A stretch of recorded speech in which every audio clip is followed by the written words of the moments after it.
why did Allah create human beings when He was knowing that on the day of judgment a large number of people will go to hell, Jannah?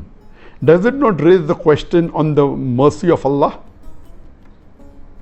क्या अल्लाह जानबूझकर large number of people को जहन्नम में डालना चाहता है? Does Allah purposely wants to put a large number of people in hell? No, billah. The question is that why did Allah create the human being when He knew that on the day of judgment a large number will go to hell? The human being is a unique and one of the best creations of Allah subhanahu wa ta'ala.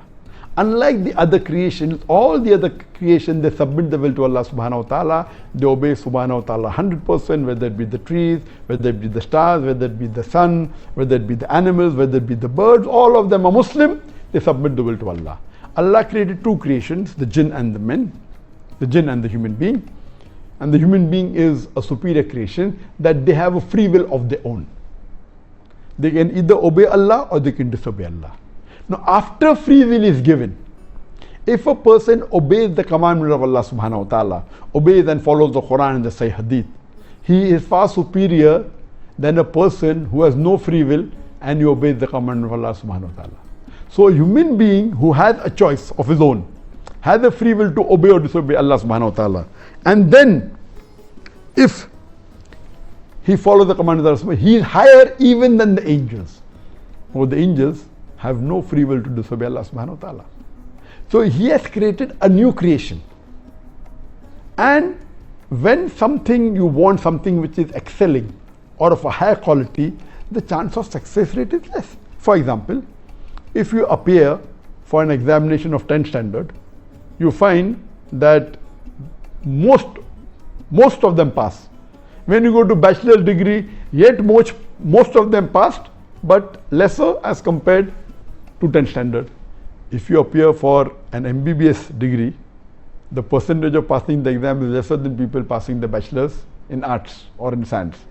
If you go for MD or DM, that's the doctorate of medicine, again the percent of people who pass is less than the percent of people who fail, because it's a very difficult examination. So here also this is the test that we are undergoing, and Allah subhanahu wa ta'ala has given a free will. It is not Allah who's purposely putting them in Jannah, He's giving them the option. In fact, Allah subhanahu wa ta'ala is merciful, and He says that you ask for forgiveness, I'll forgive you. And Ramadan is one of the months that you ask for forgiveness, Allah will forgive you. If you do any sin, major sin, let it be how big the sin is, let it be as big as a mountain. If you ask for forgiveness and if you repent, inshallah, Allah will forgive you. But we human beings, we are ungrateful to Allah subhanahu wa ta'ala. We do a mistake, we ask for forgiveness, Allah forgives us, and we go back to the sin.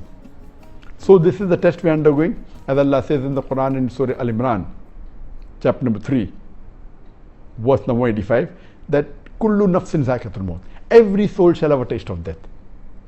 And only those who are successful, who achieve the objectives of the life, is those who enter Jannah. This life is nothing but mere play and amusement. Allah says in Surah Mulk, chapter number 67, verse number 2, Alladhi khalaqal mawta wal hayata. It is Allah who has created death and life to test which of you is good in deeds. So this life is a test for the hereafter. Allah is most merciful, He is very kind. We are a unique creation, one of the best creation of Allah subhanahu wa ta'ala. We are undergoing a test. Imagine if in an examination, in a medical examination, a person writes the wrong answer. You can't expect the teacher to say, oh, I'm merciful, I will pass you. If the teacher passes the people in the medical examination, what will they do? When they pass, instead of treating the patient, they will start killing them. So you have to follow the rule. Even though you're merciful, you have to see what the result of the test are, and based on that test, if you pass, you go to Jannah. If you fail, you go to Jannah. Hope that answers the question.